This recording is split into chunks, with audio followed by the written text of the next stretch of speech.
Magandang araw po sa inyong lahat. Heto na naman po ang isang kwento na mapapakinggan natin sa araw na ito. Ito ay tungkol kay John, isang lasinggerong magbubuko. Si John ay isang simpleng binata na mababa ang tingin sa kanyang sarili. Iniisip na wala siyang ibang silbi sa buhay kundi ang magtinda at magtimpla ng masarap na buko juice. Ngunit isang gabi, habang pauwi, isang kakaibang pangyayari ang bumaliktad sa kanyang mundo. Nasaksihan niya ang isang babae sa damuhan, nagpupumiglas sa isang halimaw. Hindi siya nagdalawang isip. Sinagip niya ang babae sa kamay ng aswang. Sino kaya ang babaeng ito? At ano ang magiging epekto ng pagtulong niyang yun sa kanyang buhay at negosyo? Kaya ba niyang harapin ang mga panganib na dulot nito o matutulad siya sa naging kapalaran ng kanyang mga magulang? Paano kaya tatalunin ni John ang malalakas na aswang, gayong wala naman siyang mutya o kapangyarihan? Sapat na kaya ang sandatang gawa sa pilak? Kaya nitong pumaslang ng kalaban o siya ang mamamatay? Pero bago ang lahat mga idol, huwag po nating kalimutan mag-subscribe at i-hit ang notification bell sa aking YouTube channel na The Voice Addict at Apong Isaak para sa mas marami pang makapigil hiningang kwentong aswang at katatakutan mula sa mundo ng kababalaghan. Umpisahan na po natin ang kwento. Eka, ba't ba ako nandito? Anong ginagawa ko sa lugar na to? Napatingin si John sa paligid. Nasa loob siya ng isang maayos na bahay. Maayos ang paligid, pero may kung anong kakaiba sa pakiramdam niya. Nakita niya ang isang batang lalaki na nakayuko at nakasiksik sa ilalim ng mesa. Tahimik lang ito. May nakasabit na bawang sa leeg nito, parang kwintas. Marami ring bawang sa paligid ng mesa kung saan siya nakatago. Maya-maya, nakarinig si John ng malakas na alulong mula sa labas, parang alulong ng aso. Maliban doon, may iba pang ingay na nanggagaling sa labas, parang may kumakalmot sa dingding, paulit-ulit, parang may kuko na dumudulas sa kahoy. Minsan mabagal, minsan mabilis. May mga bahagi din ng dingding na parang nasisira na. May malalakas na tunog din na parang may tumatalon sa bubong. Ramdam ni John na gumagalaw ang bahay sa lakas ng bawat yabag. Napatitig siya sa bata. Nakatitig din ito sa kanya. Nanginginig. Umiiyak na. Parang walang boses. Nandiyan na naman sila, Damian. Anong gagawin natin? Talagang sinusubukan ng mga aswang na yan ang pasensya ko. Sumusobra na sila. Ngayong gabi, hindi na ako basta-basta mananahimik na lamang. Sandali, Damian. Anong gagawin mo? Huminahon ka! Pumunta sa kusina si Damian at pinulot ang bolo na nasa ilalim ng lababo. Kinuha niya ang hasaan at dali-daling pinatalim ito ng gusto. Pinakatitigan, hinaplos ang mga simbolo sa hawakan at talim nito. Parang awa mo na, Damian. Kung ano man ang binabalak mo, huwag mo nang ituloy. Hindi natin sila kaya. Hindi natin sila katulad. Hayaan mo na lang. Aalis din naman ang mga yan mamaya. Aalis? Tapos babalik ulit? Paulit-ulit na lamang tayong tinatakot. Nabubuhay na tayo sa takot, Imelda. Ayoko na. Hindi pwedeng ganito na lang palagi. Visit yung mga aswang na yan. Akala nila, matatakot ako sa kanila. Pero Damian, paano naman kung mapahamak ka? Wala tayong laban sa kanila. Anong walang laban na sinasabi mo? Meron. At lalaban ako ngayon. Kaya humanda sila. Wag na, Damian, wag na. Nakikiusap ako sa'yo. Pabayaan mo na. Kung hindi ngayon, kailan pa tayo kikilos, Imelda? Kailan pa? Naiintindihan ko ang galit mo, Damian. Pero ang iniintindi ko lang naman ay ang pamilya natin. Paano kung masaktan ka? Paano kung mapatay ka nila? Paano kami ni Jan? Gagawin ko to para sa inyo. Para sa pamilya natin. Dahil mas lalong hindi tayo ligtas kung palagi na lang tayong matatakot sa kanila. Kaya kailangan ko na silang harapin. Wala na akong ibang pagpipilian pa. Damian, huminahon ka! Damian! Huwag mo na akong pigilan, Imelda. Masyado na tayong pinaglalaruan ng mga hayop na halimaw na yan. Tumahimik si Imelda. Hawak niya ang laylayan ng kanyang damit. Nanginginig. Alam niyang wala na siyang magagawa para pigilan ang kanyang asawa. Kung mamamatay man ako ngayong gabi, sisiguraduhin kong hindi ako mamamatay ng duwag. Tay! Tay, wag po! Huwag kayong lumabas! Sumugod si Jan at hinawakan ng braso ni Mang Damian, pero bigla siyang napatingin sa kanyang mga kamay. Nagulat siya. Hindi niya nahawakan ng kanyang ama. Dire-diretso itong lumabas ng bahay. Isinarado nito ang pintuan. Lumapit siya sa kanyang ina. Sinubukan niya itong yakapin, pero hindi rin niya magawa. Nakatayo ang nanay Imelda niya sa harap ng pinto. Pilit na pinakikinggan ang ingay sa labas. Nanginginig ang kanyang katawan. Pawis na pawis, kahit malamig naman ang hangin sa gabing yun. Nakatingala ang kanyang ulo at ang dalawang kamay niya ay magkadikit at nakatapat sa dibdib. Umusal siya ng isang mahinang panalangin. Panay ang sign of the cross. Diyos ko, iligtas mo po ang asawa ko. Iligtas niyo po kami, Panginoon. Malalim ang paghinga ni Imelda. Parang nauubusan na siya ng hangin. Pero pinipigilan niya ang sarili na mapahikbi. Ayaw niyang marinig siya ng kanyang anak na umiiyak. Ayaw niyang makita siya na nanghihina. Kahit nanginginig na ang kanyang mga tuhod at halos hindi na siya makatayo sa sobrang kaba. Pinilit niyang magkunwari na matatag siya, na hindi siya takot, na kaya niya. Dahan-dahan siyang napalingon sa mesa. Sa ilalim nito, naroroon pa rin ang batang si Jan. Yakap-yakap ang tuhod, nakasubsob ang ulo sa braso. Nanginginig ang mga balikat, tanda ng tahimik na pag-iyak. Lumapit si Aling Imelda, dahan-dahang lumuhod sa tabi ng anak. Jan, anak, nandito lang si nanay, ha? Huwag kang matakot. Hindi kita pababayaan, anak. Napatingin si Jan. Napakunot ang kanyang noo. Napalunok siya. Gusto niyang sigawan ang sarili niya. Yakapin o ilayo sa kapahamakan. Pero hindi niya alam kung paano.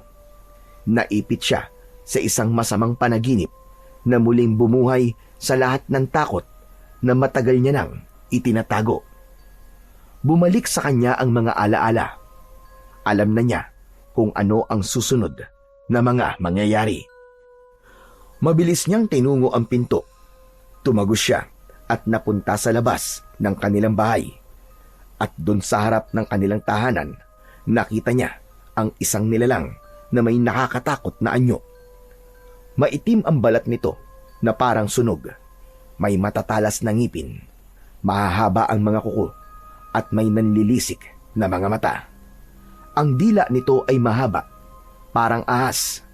Mas masangsang din ang amoy, parang bulok na laman. Tay, umalis ka na dyan! Pumasok ka na sa loob! Sige na, Tay! Ngunit hindi siya naririnig ng kanyang ama. Walang patumpik-tumpik, umatake ang aswang. Mabilis ito, mas mabilis kaysa sa kilos ng isang normal na tao. Tila bigla itong nawawala, tapos ay biglang lilitaw sa likuran ng lalaki. Ngunit si Mang Damian hindi nagpatalo sa takot. Maigpit ang hawak niya sa kanyang pilak na bolo. Napansin niyang kapag natatamaan ng bolo niya ang aswang, bigla itong napapaatras. Dahil doon ay nagkaroon siya ng dagdag na lakas ng loob. Halika! Kung akala mo matatakot mo ako, Nagkakamali ka! Sige! Sugod! Sumugod ang aswang. Nakanganga, handang manlapa. Umikot ito sa paligid ni Damian. Naglalaway. Ngunit bago pa man ito tuluyang makalapit, mabilis na umamba ng saksak si Mang Damian. Tinamaan niya ang braso ng aswang. Kumalat ang maitim na dugo sa damuhan. Napaurong ito at napahiyaw sa sakit. Ngunit hindi pa tapos. Ang aswang ay naging isang malaking aso. Muli itong sumugod. Mas galit, mas mapanganib. Lumaban si Mang Damian. Mabilis din ang kanyang mga galaw. Sanay siyang humawak ng kanyang bolo. Sanay siyang humarap sa panganib. Hindi siya umaatras. Habang nakikipaglaban siya, sa loob ng bahay ay nanginginig na si Imelda. Habang pinakikinggan ang bawat kalabog, sigaw at yabag sa labas, hindi na siya nakatiis. Anak, makinig ka. Huwag kang lalabas ng bahay kahit na anong mangyari. Hintayin mo kami dito. Babalik kami ng tatay mo, ha? Tumayo siya at naglakad patungo sa pinto. Binuksan niya ito at tumambad sa kanyang paningin ang naging kalagayan ng kanyang asawa. Marami na rin itong sugat sa katawan, ngunit patuloy pa rin lumalaban. Umabante pa siya. Hawak niya sa kamay ang isang balisong. Gusto niyang tulungan ng asawa niya.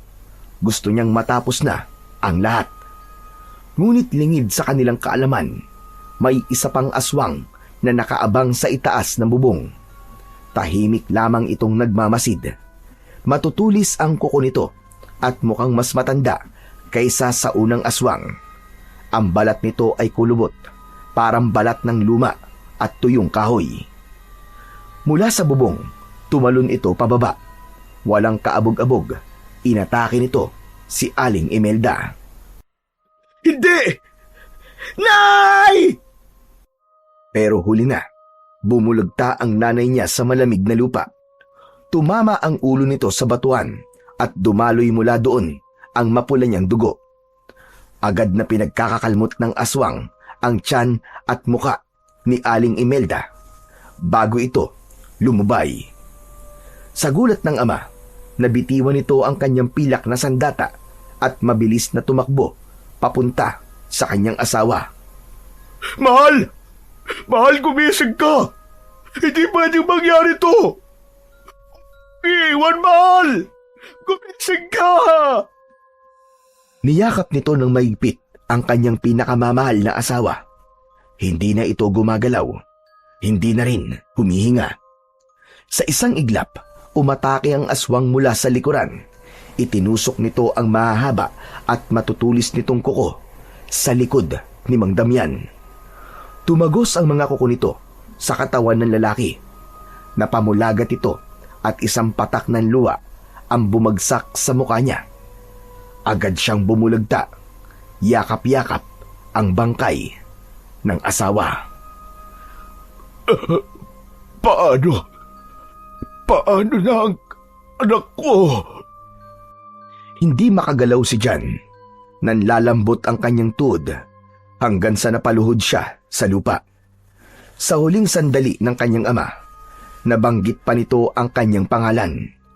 Tumulo ang kanyang luha habang pinapanood ang pagkaladkad sa bangkay ng kanyang mga magulang. Nilapa sila ng dalawang aswang. Niluray ang laman, pinilas ang tadyang, kinain ang puso at atay. Ayoko na!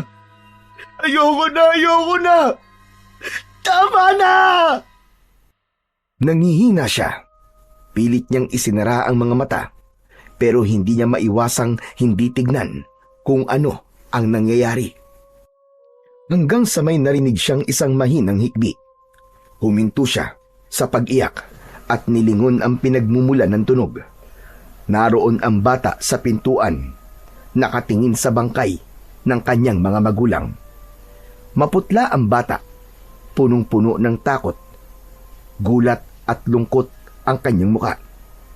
Hindi gumagalaw. Nakatayo lang sa may pintuan habang pinanunood kung paano nilalapa ang mga magulang niya. at biglang nagising si John. Mabilis ang kanyang paghinga. Butil-butil ang pawis sa kanyang noo. Nasa maliit siyang katre sa isang sulok ng kanyang barong-barong. Yung manipis na foam na inuupuan niya sa araw ay siya ring hinihigaan niya sa gabi. Huminga siya ng malalim, pilit na pinakakalma ang kanyang sarili. Tumingin siya sa lumang orasan at nakita niya, 7:00 na ng gabi. Anak ng teteng, oo. Ang tagal naman na naging siesta ko. Ay, anong oras na? Ngayon lang ako nagising. Kanina, pagkatapos niyang magtinda ng buko, umuwi siya para magpahinga sandali. Nakaramdam kasi siya ng antok. Akala niya, sandali lang siya dahil balak pa niyang magtinda. Pero napasarap ang kanyang tulog. Humaba ng hindi niya namamalayan. Kahit mabigat ang katawan, pinilit niyang bumangon. Naupo siya sa gilid ng katre. Ilang saglit pa, napatulala siya habang inaalala ang kanyang panaginip. Ipinilig niya ang kanyang ulo. Pilit na nilalabanan ang mga imahe na ayaw mawala sa isip niya. Maya-maya pa ay napatingin siya sa pinto nang marinig niyang may kumakatok. Jan! Jan! Gising ka na ba, pare? Jan! Oh, sandali, nandiyan na! Tumayo siya at pinagbuksan ito ng pinto. Bumungad sa kanya ang matalik niyang kaibigan na si Rex. May bitbit na plastik sa magkabila ang kamay. Hay, sa wakas, nagising ka rin. Kanina pa ako pabalik-balik dito eh. Buntik na ako magpatawag ng puninarya eh. Akala ko kasi patay ka na eh. Sira ulo. Natulog lang ang tao eh, patay na agad. Ano bang kailangan mo? Ang sungit naman ito. Nandito ako para masimulan na natin to. Aba, kanina pa ata kumunat tong binili kong pulutan natin eh. Kakahintay sa paggising mo. Kanina pa kaya ako inom na inom. Aba, bakit naging kasalanan ko pa yata na hinintay mo ko? Eh bakit kasi di mo nalang ininom yan na mag-isa? Alam mo kasi, Chong, hindi masaya kapag hindi ka ang kainuman ko eh. Talagang hihintayin kita. Siyempre, best friend tayo, di ba? Sige na nga. Halika na, pasok ka na. Ikaw, alam mo, bad influence ka talaga eh. Gusto ko sanang iwasan yan para kahit papano eh, maging good boy na ako eh. Ikaw talagang panira sa pagbabagong buhay ko eh. Pare, sandali lang. Pawak nga. Nilalagnat ka ba? Sira ulo. Tumawa na rin si John. Umiling pero may ngiti sa kanyang labi. Kinuha niya ang mga plastik na baso at sinalina ng alak ang dalawa. Umupo sila sa maliit na lamesa sa tabi ng isang lumang bentilador. Oh, yan ang tagay mo. Cheers, pare. Hanep pa. Pa-cheers-cheers kapag nalalaman dyan ah. Ano ka? Alta? Aba, bakit? Porke dukha ba tayo eh? Hindi na tayo pwedeng gumamit ng salitang cheers? Bakit? Nabibili ba yun ng mga mayayaman? Ang dami mo pang sinasabi. Tumagay ka na lang. Shot puno. Tumahimik sila saglit habang iniinom ang laman ng baso. Maya-maya, sumandal si Rex sa upuan at nagsimulang magkwento. Pre, alam mo, balita ko. Type mo raw yung bagong empleyada dun sa munisipyo ah. Yung bang si Andrea? At saan mo naman nabalitaan yan? May nakapagsabi lang. Iba raw yung tingin mo doon sa babae. Pero, in fairness ah, magandang taste mo, Chong. Panalo ka doon pag yun ang naging nobya mo. Makinis, maputi, tapos maganda. Ang tangos pa ng ilong. Ikaw tumigil ka nga. Huwag mo nga akong ibuyo doon. Alam mo namang hindi bagay sa akin yun eh. Ha? Hindi bagay? Choosy ka pa niyan? Anong choosy pinagsasabi mo? Ang ibig kong sabihin, pre, hindi siya bagay sa akin dahil siya may pinag-aralan. Maganda tapos may pera pa. Eh ano naman ngayon? Gwapo ka naman ah. Maganda ang katawan mo, maskulado. Eh ako nga, walang abs eh. Lakas pa rin ang loob manligaw eh. Ikaw pa kaya? Basta ayoko, Chong. Huwag mo akong binibiro sa kanya. Nakakahiya. Rex, alam mo naman, di ba? Isa lang akong hamak na magbubuko. Walang problema sa trabaho mo. Marangal naman ang pagiging tindero Kaya wag mong nilalanglang lang yun. Oo, alam ko naman na marangal. Tsaka wala akong tinatapakan tao. Pero alam naman natin yung iba, hindi ganun ang tingin. Pambihira ka. Hayaan mo yung tingin ng iba. Bakit kasi nagpapa-apekto ka? Ay nako. Siya nga pala. Alam mo bang nalaman ko na walang syota si Andrea? Baka ikaw yung hinihintay niyang dawan.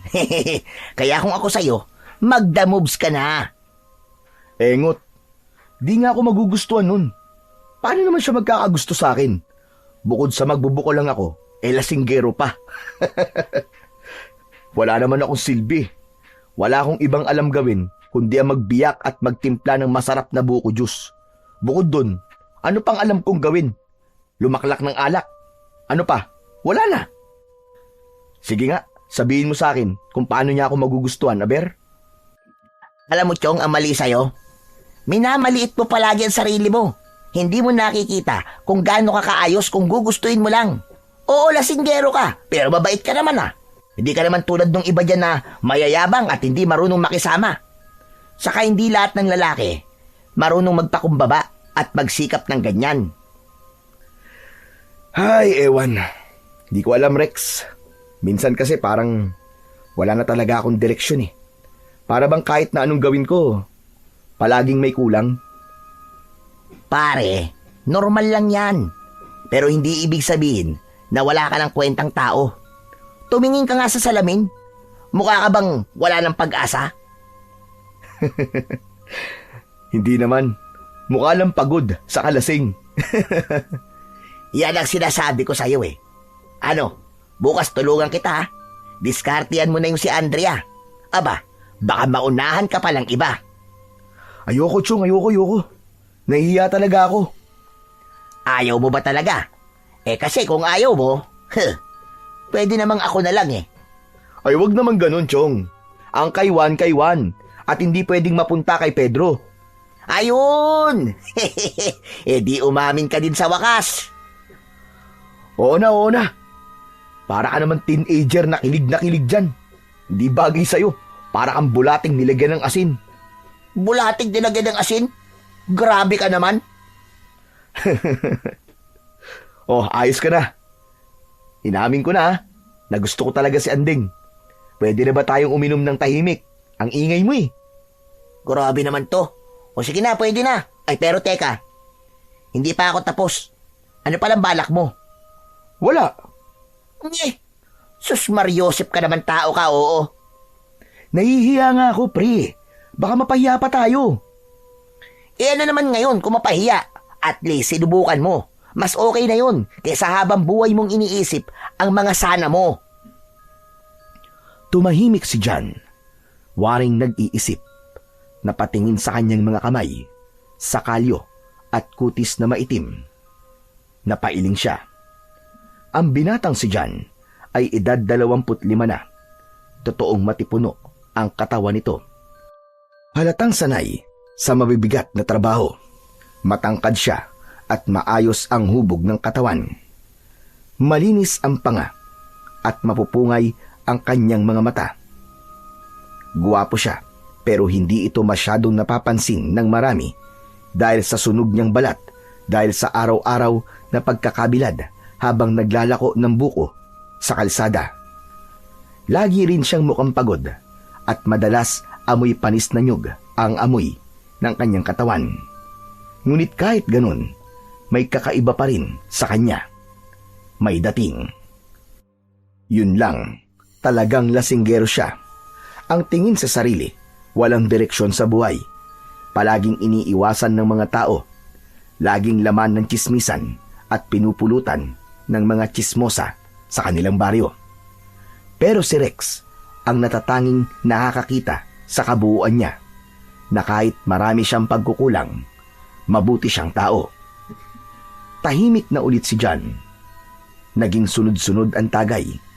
Sa isip niya, nakikita niya ang maamong muka ni Andrea. Napangiti siya. Totoo ang sinabi sa kanya ng kaibigan si Rex. Wala siyang yaman, Wala siyang maipagmamalaki kung sakali, pero meron siyang itinatagong konting tapang. Naisip niyang baka tama nga ang kaibigan niya. Baka oras na nga para ipaglaban ang kanyang nararamdaman. Alam mo, Chong, tingin ko may tama ka eh.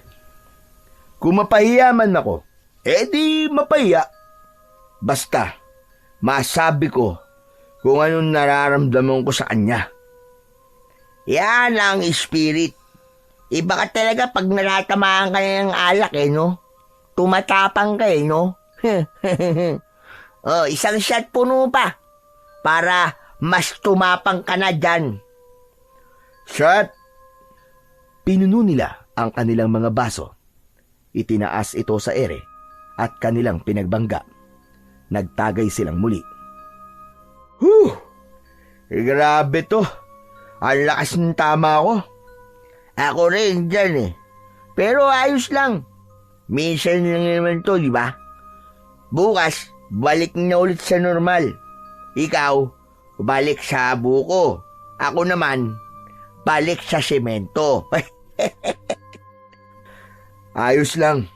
Basta ngayong gabi, kalimutan muna natin ang lahat ng problema. Magsaya lang tayo. Tumango si Rex. Tumahimik saglit. Tumingala siya sa bubong ng barong-barong. Naririnig nila sa labas ang mga tumatahol na aso. Tol, salamat Sa totoo lang kung wala ka siguro. Ewan ko kung paano ko kakayanin tong buhay ko.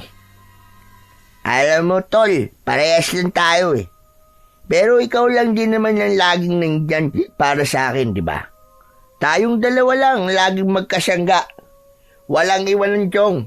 Magkaibigan tayong talaga. Oo. Teka. Para yatang naiiyak ka na, Chong Tama na nga ang drama natin. Nasaan na ba yung pulutan natin? Naubos na yata. Eto. Mabuti pa. Kumuha ka pa ng isang bote. Saka mani. Para mas lalong masarap ang kwentuhan natin. Sigurado ka ba, Chong? Kaya mo pa ba? Kaya pa yan. Wala tayong uurungan laban, pre. Basta meron tayong alak. Pinuno nila muli ang kani-kanilang mga baso. Hindi na naging maayos ang pagbuhos. May natatapon na sa lamesa. Pero ayos lang sa kanila. Panay ang tawanan nilang dalawa. Masaya silang talaga. Totoong masaya. Dahil kahit papano, nakalimutan nilang sandali ang kanilang mga problema, ang lungkot at mga bangungot na nagpapalungkot, lalong-lalo na para kay John. Mabilis lumipas ang oras. Ang masiglang tawanan ay unti-unting napalitan ng katahimikan. Natapos din ang inuman. Si Rex, nakasandal sa sirasirang upuan. Nakaawang ang bibig. Mahimbing na ang tulog. Si John naman, nakahandusay sa gilid ng lamesa. Ang braso ay nakapatong sa ibabaw nito at ang ulo niya ay nakasubsob sa sariling bisig. Bagsak silang pareho sa sobrang kalasingan. 4:00 ng madaling araw, biglang napadilat si John. Masakit ang ulo niya. Mabigat ang talukap ng kanyang mga mata at parang umiikot ang paligid niya. Ramdam pa rin niya ang malakas na epekto ng alak na nainom nila kagabi ng kanyang matalik na kaibigan. Isang malakas na buntong hininga ang kanyang pinakawalan. Aray! Ito na nga ba ang ayaw ko kapag napapasarap sa inuman Matinding hangover, grabe! Sakit sa ulo. Pero kailangan kumayod para mabuhay ang walang kwentang nilalang. Dahan-dahang tumayo siya. Medyo nangalay pa ang kanyang mga bisig dahil sa pagkakadukdok mula sa lamesa. Tumingin siya kay Rex. Mahimbing pa rin ang tulog nito. Nakasandal pa rin sa sirang upuan. May bagyang laway sa gilid ng bibig. Napailing na lamang ang binata. Pambihira talaga, oo. Tululaway. Hoy, Rex. Rex, alis na ako ah. Ano ba? Umalis ka kung gusto mo. Gusto ko pa matulog. Ayos ah. Lasing na lasing ah. Lakas mo kasing uminom eh. Tinignan niya ang orasan. Nakita niya ang oras. Napamura siya ng mahina. Kaya kahit matamlay at nanlalambot, sinubukan niyang bilisan ang pagkilos. Napapikit siya sandali habang hinahagod ang sariling batok at ulo. Nanginginig pa ang kanyang paa habang dinadampot ang tsinelas. Hindi pwedeng matulog pa. Sayang ang benta. Nagbihis siya, kinuha ang suot na pang-alis at isinuot ang lumang sombrero. Kinuha niya rin ang kariton na nakaparada sa gilid ng kanyang barong-barong. Mabuti na lamang at nilinis niya kagabi yun bago pa sila uminom. Maayos ang lagayan ng yelo, kutsilyo at mga plastik na baso at bote. Ang poblasyon ay malapit lang sa kanilang baryo. Hindi kailangan ng tricycle para sa kanya. Kayang-kaya niyang lakarin. Doon siya kumukuha ng buko mula sa mga biyahero na galing pa sa ibang lugar. Sariwa ang mga yon at mura pa ang presyo. Nakasanayan na niya ang ganitong gawain sa halos araw-araw. Habang tinutulak ang kariton, patuloy ang pagkirot ng kanyang ulo dahil sa hangover. Madilim pa ang daan na kanyang tinatahak. Naramdaman niya ang malamig na simoy ng hangin. May konting hamog pa sa paligid. Nang malapit na siya sa bayan, may narinig siyang tila nagkakagulo sa may unahan. May boses ng matanda na tila nagmamakaawa. Nagmamadali siyang humanap ng matataguan sa gilid ng isang tindahan na sarado pa. Sumilip siya at sinikap na makita kung ano ang nangyayari sa ilalim ng ilaw ng poste. May 3 kabataang lalaki. Iniikot-ikutan ang isang matandang payat at mukhang matagal nang hindi nakakakain ng maayos. Lukot ang mukha niya at punong-puno ng mga linya. Mahaba ang buhok niya, magulo at parang hindi na nagsusuklay ng ilang taon. May balbas din ito na makapal at puti na ang kulay. Ang suot nitong damit ay lumang t-shirts na halos butas-butas na. Naka-shorts lang, nakupas at sira na rin ang laylayan. Wala siyang suot na tsinelas at halatang sanay na sa malayong lakaran dahil makapal at magaspang na ang mga kalyo sa paa. Maawa kayo sa akin! Huwag niyo naman akong saktan! Wala naman akong ginagawang masama sa inyo! Ngunit ang mga kabataan, halatang lasing at bangag, palakad-lakad pa rin na parang wala sa kani-kanilang mga sarili. Isa sa mga ito ang biglang tumulak sa matanda hanggang sa napasubsob ang matanda sa kalsada. Aray! Tama na! Huwag! Maawa na kayo sa akin! Napakuyom ang kamao ng binata. Hindi na niya matiis. Kahit masama ang pakiramdam niya, bumalik siya sa kanyang kariton at lumapit sa mga tambay. Hoy! Mga kumag! Anong ginagawa nyo, ha? Manahimik ka! Kung ayaw mong pati ikaw saktan namin! Pakialamero ka! Ano ngayon sa inyo kung pakialamero ko, ha? Ayoko na may inaaping matanda. Lalong-lalo na sa harap ko. Kaya mabuti pa, tigilan nyo na yan. At bakit naman kami makikinig sa iyo, ha, Aber? Dahan-dahang inilabas ni John ang kanyang itak mula sa ilalim ng kariton. Aalis kayo o tatagpasin ko mga leeg nyo. Biglang natahimik ang lahat. Walang nakaimik sa 3 kabataan. Natakot din sila at kinabahan nang makita ang itak na hawak ng binata. Isa-isa silang nagsialis, nagmumura habang papalayo. Naiwan si John, nakatayo pa rin habang nakataas pa ang itak. sa kanyang mga kamay. Anak ng teteng oh. Huh, buti na lang wala na sila. Lakas ng kabog ng dibdib ko ah. Nang masigurong wala na ang mga tambay na yon, doon lamang tila nakahinga ng maluwag ang binata. Pero ang tuhod niya nanginginig. Halos mapaupo siya sa bangketa. Agad niyang pinunasan ang kanyang pawis sa noo. At pagkatapos nun, doon pa lang siya napalingon sa matanda. Tatang, ayos lang po ba kayo? Oo, iho. Ayos lang.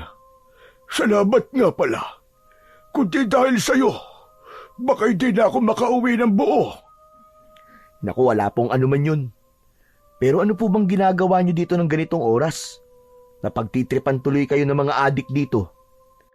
Yun na nga, iho. Mangyaring may usapan kasi kami ng isang kakilala ko na dito magkikita o dito ko raw siya hintayin. Pero hindi ko naman siya nakita dito.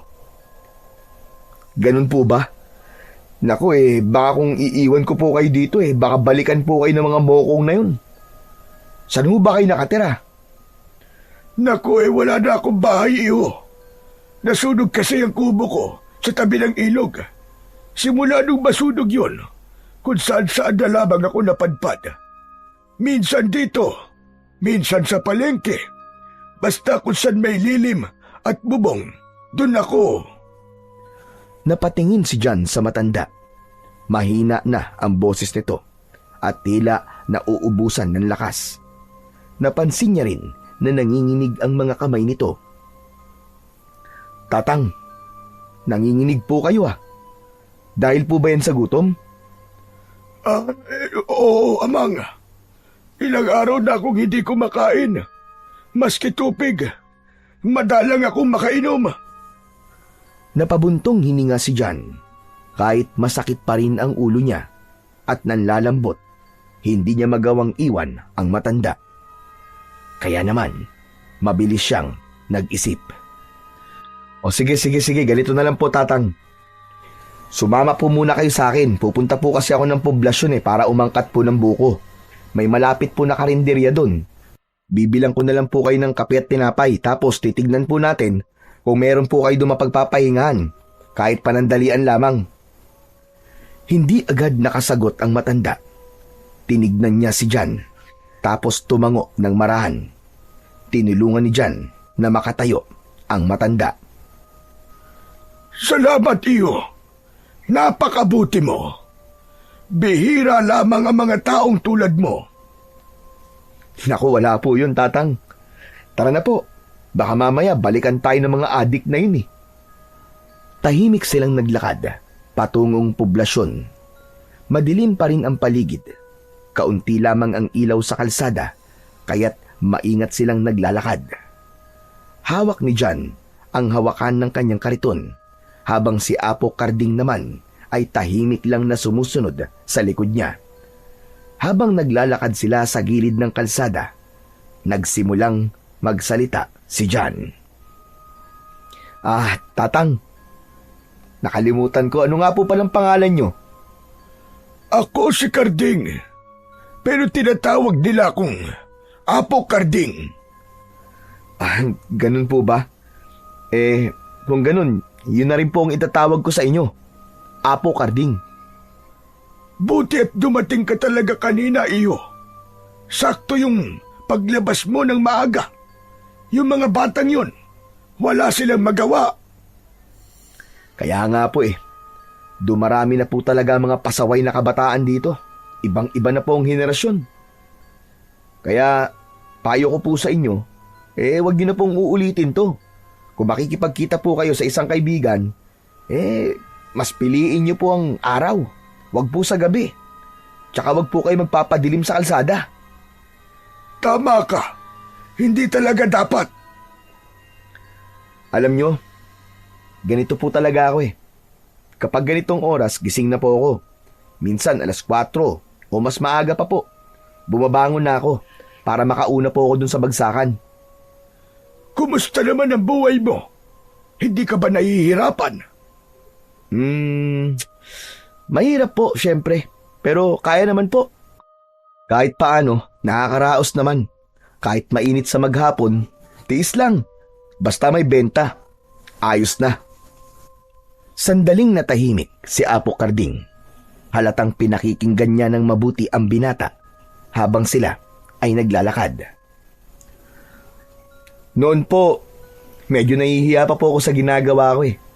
Kasi habang yung iba, may mga uniforme, nasa opisina o may magagandang negosyo, ako naman po, nandito lang po sa kalye.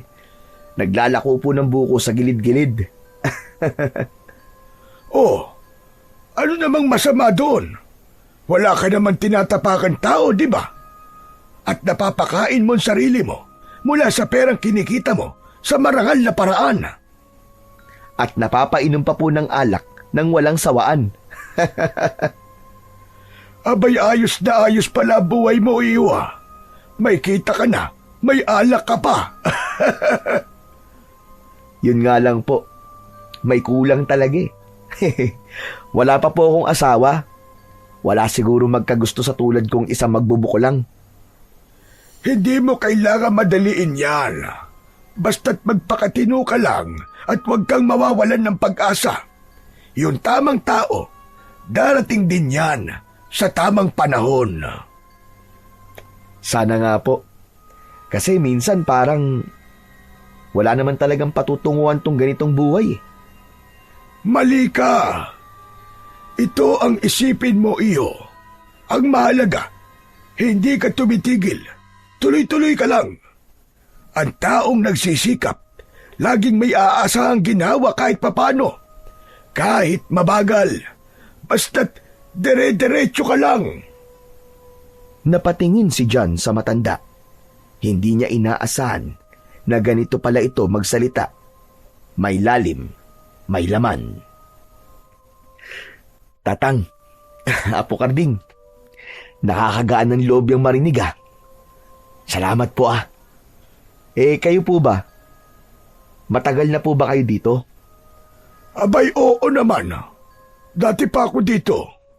Pero mula nga nang masunog ang bahay ko, kung saan-saan na lamang ako nakarating. Wala na rin akong pamilya. Nako, parehas po pala tayo. Ako rin po eh. Wala na rin po akong pamilya. Mag-isa na lang po ako nakatira sa bahay kong tagpi-tagpi. May maayos po kaming bahay dati. Kasama ang mga magulang ko. Ang kaso, wala eh. Bata pa lang po ako, namatay na sila. Yung mga kamag-anak ko po, na kumupkup sa akin, inangkin na yung bahay namin. Wala na rin po akong nagawa. Kung minsan talaga, ang buhay at tadhana ay sadyang malupit. Oo nga po eh. Kaya nga ngayon, kahit mahirap, pinipilit ko na lang pong maging matatag. Mahusay ka dyan. Hindi lahat ng bata kayang tumayong mag-isa. Samantalang ikaw, nakatayo ka pa rin kahit maraming pagsubok ang nasa iyong harapan. Salamat po, Tatang. Hindi ko po alam kung hanggang kailan po ako ganito. Pero habang kaya ko pa, bira, laban lang po. Ngumiti si John. Gumaan ang pakiramdam niya. Matagal na siyang hindi nagkikwento ng ganito sa ibang tao. Sa saglit na pag-uusap nila ng matanda, marami siyang natutunan at marami siyang naramdaman. Nalaman niyang may handang makinig at may handang umintindi sa kanya. Nagpatuloy sila sa paglalakad. Alam mo, Tatang, parehas lang naman tayong walang kasama sa buhay.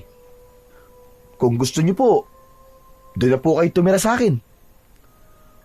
Walang sumagot. Biglang napatigil si John at lumingon sa likod. Ngunit wala na doon ang matanda.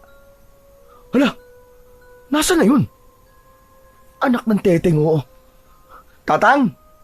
Apo Karding! Apo Karding! Tumingin siya sa kaliwa, sa kanan at sa likod. Pero wala siyang nakitang Apo Karding. Inikot niya ang kanyang paningin sa paligid. Walang tao, ni hindi niya narinig ang mga yabag ng matanda na umalis. na wala itong parang bula. Apo Karding! Anak ng teteng. Abay, wag naman kayo nagbibiro ng ganyan. Nasaan ba kayo, Apo Karding? Ano ba to? Ano bang matanda yun? Kinilabutan siya.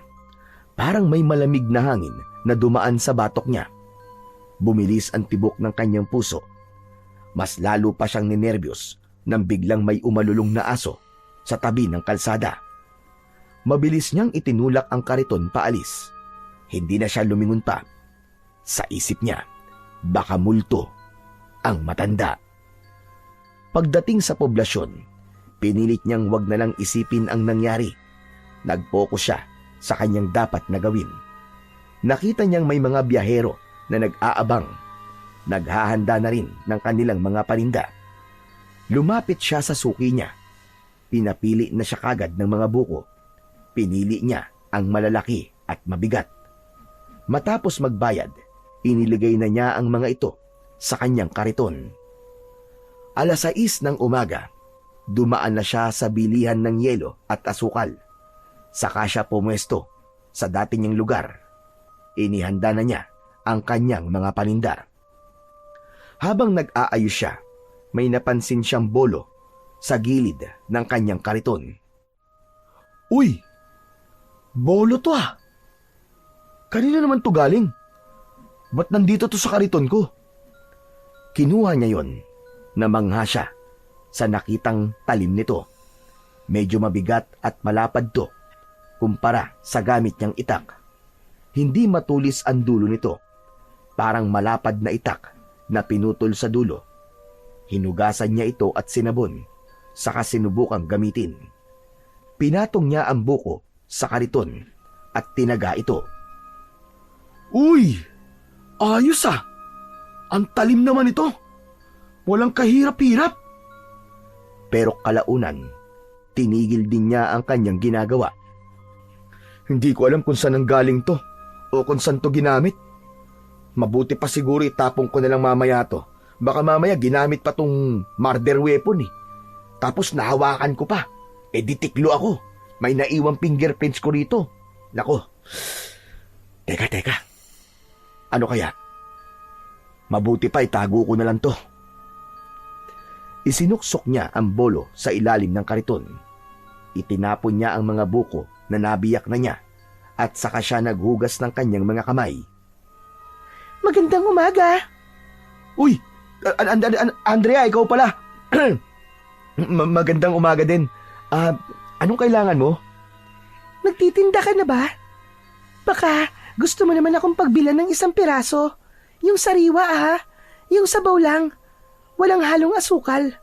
Masama kasi pakiramdam ko eh. May UTI na naman yata ako. Ha? Sige. Isa lang ba? Oo, isa lang. Hindi ba sumasakit ang tiyan mo pag umiinom ka nito ng ganito kaaga? Hindi naman.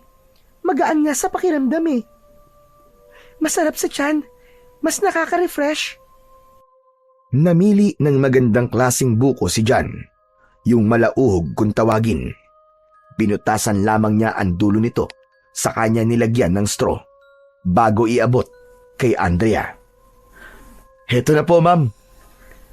Magkano? Huwag na. Libre na yan. Sa'yo na. Hala, wag naman, nakakahiya. Buena mano yata ako eh. Magkano to? Babayaran ko. Hindi, ma'am. Libre ko na po talaga yan sa inyo. Sigurado ka ba? Opo. Sabi mo yan ha. Salamat. Pero sa susunod, pag bumili ako ulit, doble ng bayad ko sa'yo. Salamat ulit, John. Tumalikod na si Andrea at habang papalayo ito, napatulala si John. Napangiti siya ng mag-isa. Napakamot sa batok habang tinititigan ang papalayong dalaga. Hindi ako makapaniwala. Kilala niya ako. Biglang umabog ang dibdib niya. Parang hindi siya makapaniwala. Hindi niya matiyak kung napangiti siya dahil sa libre niyang naibigay na sabaw ng buko o dahil binanggit ni Andrea ang pangalan niya. buo at malinaw. Pambihira! Kilala niya talaga ang pangalan ko. Napaupo siya sa tabi ng kariton, napailing na may ngiti. Bakit niya alam ang pangalan ko? First time pa lang naman niya na bumili sa akin. Kinilig ang binata. Kakaiba ang saya na nararamdaman niya ng mga sandaling yun. Kahit puyat, pagod at may hangover, naging magaan ang kanyang araw. Nawala ang lahat ng bigat. Maagang napaubos ni John ang kanyang paninda. Marami ang nauhaw sa init ng panahon. Kaya naman, 2:00 pa lang ay ubos na ang laman ng kanyang kariton. Masaya siyang umuwi. Ayos ah!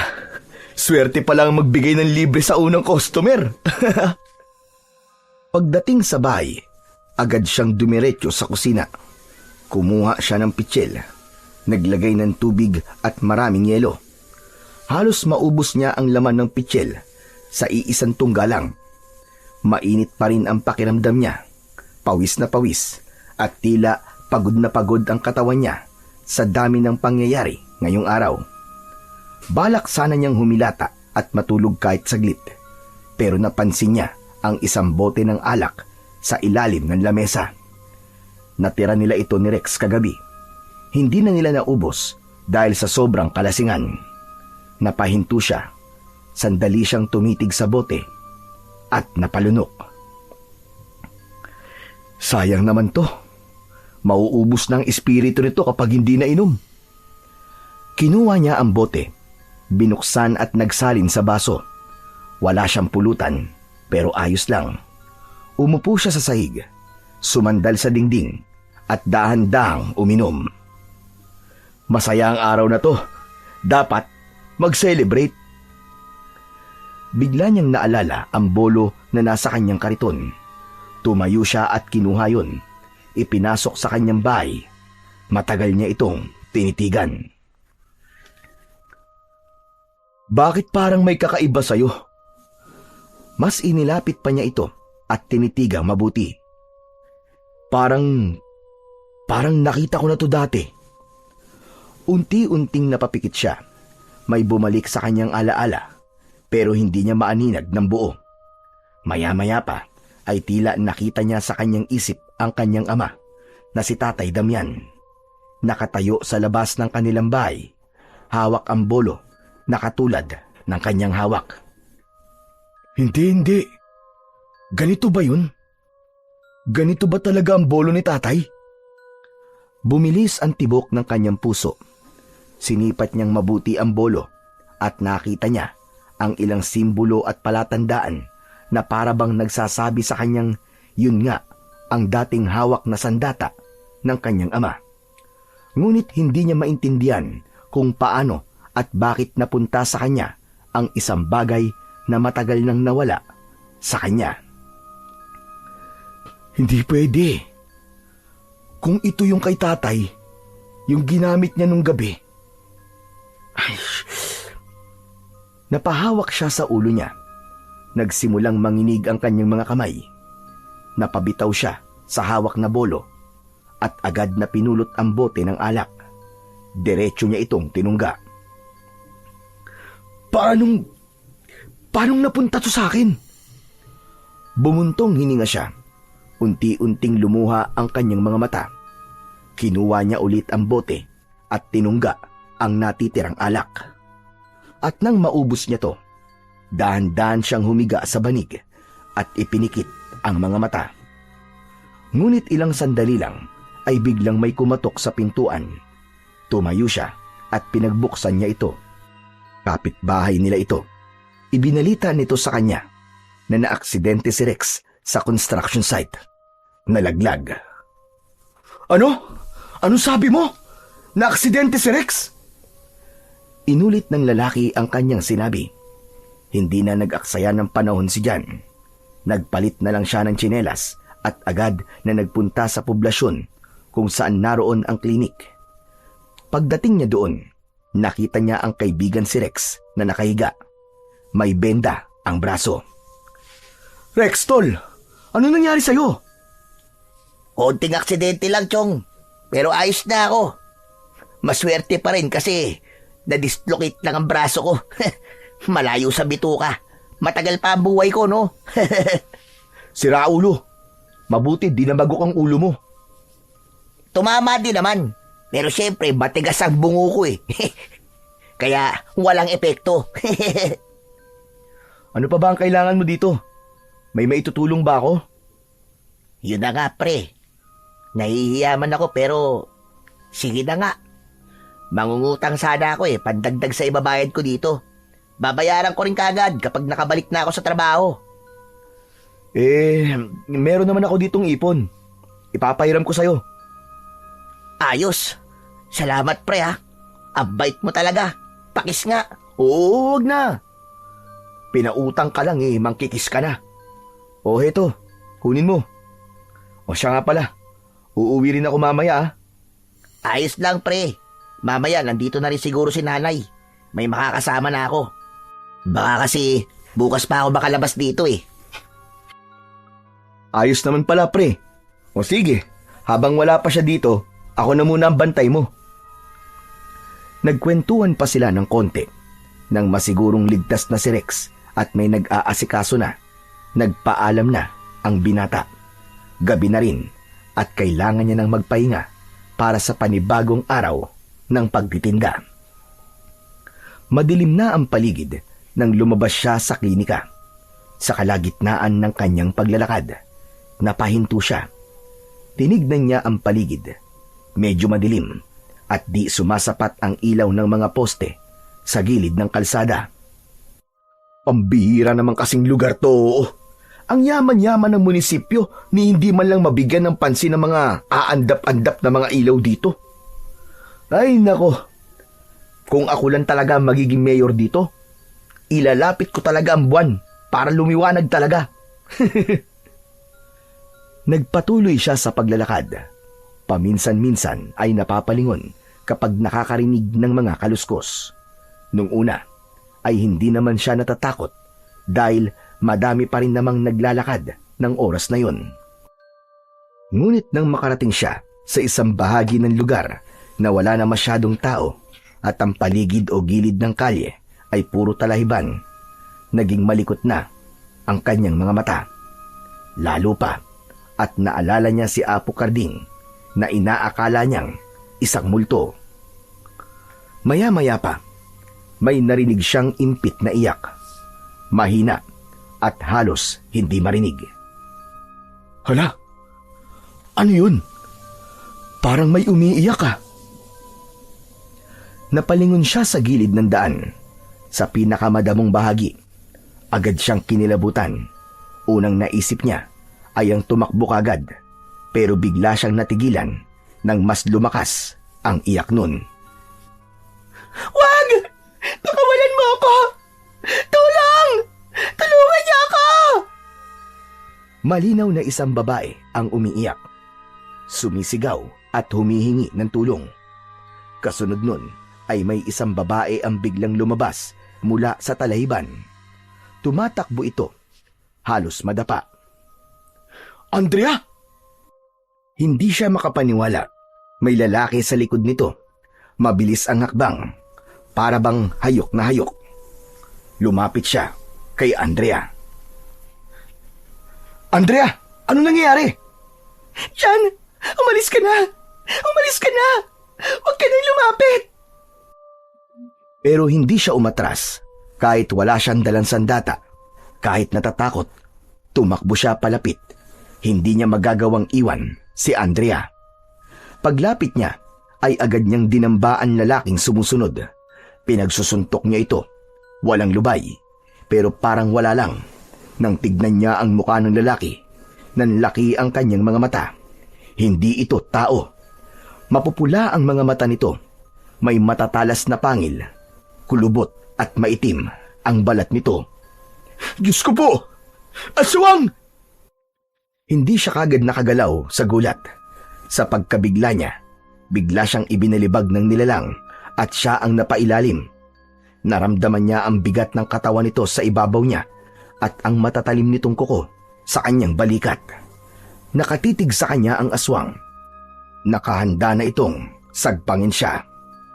Ngunit bigla itong napatigil nang may isang malakas na hampas ng bato ang tumama sa ulo ng nilalang. Napahiga ito sa lupa at agad na hinawakan ng ulo. May itim na dugong dumadaloy mula dito. Halika na dyan! Umalis na tayo! Bumangon ang binata. Nanginginig. Nakita niya si Andrea na may hawak na malaking bato sa kamay. Binitiwan ito ng dalaga, saka siya hinawakan sa kamay. Tara na, dali! Umalis na tayo dito! Tumakbo sila. Napalingon si Jan sa nilalang. Nakita niyang tumayo ito at nagbago ng anyo. Naging isang dambuhalang aso. Itim na itim. Natigilan si Jan. Nanginig ang tuhod niya. Hindi siya makapaniwala sa kanyang nakikita. Pumasok sa isip niya ang gabi ng pagkamatay ng kanyang mga magulang. Ganitong ganito ang nilalang. Ganitong ganito ang itsura ng hayop na lumapa sa kanyang ama at ina. Jan, ano ba? Mamamatay tayong pareho kapag naabutan niya tayo. Kailangan bilisan mo na. Inila siya ni Andrea palayo. Mabilis silang tumakbo, ngunit hindi alam kung saan pupunta. Hanggang sa may isang tinig ang tumawag mula sa di kalayuan. Dito! Dito kayo! Isang matandang lalaki ang nakatayo sa labas ng isang lumang kapilya. May hawak itong kandila sa kamay. Apo Karding? Bilis! Pumasok kayo dito! Bago pa niya kayo maabutan! Mabilis silang pumasok sa lumang kapilya. Nang maisara ang pinto, isinalya ni Apo Karding ang isang kahoy na upuan sa likod nito para masigurong hindi basta-basta mabubuksan. Kapwa hingal si Jan at si Andrea, parang aatakihin sa kaba. Paanong... Teka! Tao ka ba? Dahan-dahang lumapit si Jan sa matanda. Nakatitig sa mukha nito. Nanginginig ang kanyang mga kamay, pero lakas loob niyang hinawakan ang braso ni Apo Karding. Mainit ang balat nito. Nang masiguro niyang tao ang matanda, napaupo siya sa sahig at napasandal sa pader. Isang malakas na buntong hininga ang kanyang pinakawalan. Para siyang nabunutan ng tinik. Bakit mo tinatanong kung tao ako? Bakit? Mukha ba ako multo? Paano naman po kasi Apo Karding nung huli po tayong nagkausap? Bigla na lamang po kayo nawala eh. Wala lang. Gusto lang kitang takutin noon para masubukan kung matatag ba talaga ang loob mo sa ganung mga bagay. Pambihira naman kayo. Sa tanda niyong yan, nantitrip ka pa. Hayaan mo na. Gusto ko lang naman talaga mapatunayan kung matapang ka. Kaya ako ginawa yun. At masasabi kong matapang ka nga. Matapang? Muntik na nga akong inatake sa ginawa niyo eh. Teka nga ho pala. Bakit may aswang po dito sa poblasyon? Matagal nang may gumagalang aswang sa lugar na ito dyan. Ilang beses ko na silang nakikita. Tahimik lang sila. Pero may mga pagkakataong hindi sila nakakapagpigil. Lumalabas ang pagiging aswang nila. Yung mga natatagpo ang mga patay minsan dito. Sila ang may kagagawan nun. Mga hayop talaga ang mga yan. Alam niyo ba, Apo Karding? Mga aswang po ang pumatay sa mga magulang ko. Halos mahigit 2 dekada na po. Buhat nang mangyari yon. Kaya akala ko po wala na sila. Meron pa rin pala. Hindi naman sila nawawala eh. Nandyan lang sila sa ating paligid. Bumabalik-balik kapag gutom. Itong kasama mo, sino siya? Si Andrea po. Siya talaga yung balak na aswangin ng aswang na yun eh. Oo nga pala. Anong ginagawa mo sa damuhan ng ganitong oras? May inutos kasi sa akin sa munisipyo. Tinapos ko muna. At yun, inabot ako ng gabi. Naglalakad ako nang biglang may lumapit sa akin. Akala ko hold upin lang ako. Pero bigla niya akong kinaladkad sa damuhan. Doon ko nakita ang mukha niya. Grabe! Halimaw siya. Nagsisisigaw ako. Mabuti na lang at dumating ka dyan. Kung hindi, baka patay na siguro ako ngayon. Ha? Ikaw nga nagligtas sa akin eh. Akala ko nga katapusan ko na kanina eh. Hindi naman kasi basta-basta mapapatay yun. Kaya kailangan magtulungan tayo. Aswang yun eh. Tao lang tayo. Yumuko si Andrea, parang muling kinilabutan at nakaramdam ng takot. Biglang may narinig silang kumaluskos sa labas ng kapilya. Sumunod ang isang mahabang alulong. Nanigas ang katawan ni Jan at ni Andrea sa takot. Nang marinig yun, agad kumilos si Apo Karding. May kinuha siya sa isang sulok at nakita ng dalawa na asin ang bitbit nito. Agad nitong sinabuyan ang pintuan, ang mga bintana at ang sahig sa paligid nilang tatlo. Ano po yan, Apo Karding? Asin to. Mainam to laban sa mga aswang. Hindi sila makakalapit sa lugar na may asin. Kaya kung minsan, kapag may aswang sa paligid, ito ang ginagamit para maprotektahan ng pamilya. Naalala ni Jan ang nakaraan. Ganon din ang ginawa ng kanyang mga magulang noon. Nagsasaboy sila ng asin sa bahay at nagsasabit din ng mga bawang. Tumigil ang malalakas na alulong, ngunit biglang may kumalabog sa itaas ng kapilya. Naglalakad ito doon, pabalik-balik, mabibigat ang mga yapak. Talagang ayaw mong tumigil, ha? Anong gagawin natin, Apo Karding? Wala. Hihintayin lang natin. Magsasawa din yan. Aalis din yan kapag maisip niyang hindi niya talaga tayo mabibiktima dito. Tahimik silang tatlo sa loob.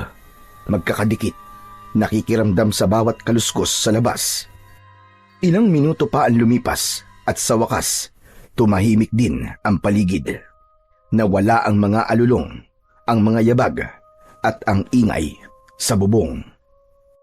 Aba, wala na po ba? Wala na. Umalis na siya. Pero wag tayong papakampante. Pwede pa siyang bumalik. Mabuti pa dito na kayo magpalipas ng gabi. Po, pero baka hanapin po ako ng mga magulang ko. Ano ba ang gusto mong harapin? Yung galit ng mga magulang mo? O yung banta ng aswang? Napatigil si Andrea sa kanyang narinig. Nangislap ang luha sa kanyang mga mata, pero tumango siya ng marahan. Siya nga pala. Nakita mo ba yung sandata na iniwan ko sa'yo? Napatitig si Jan sa matanda. Naalala niya ang bolo, ang makinang na bolo sa kanyang kariton. Opo. Sa inyo pala galing yun?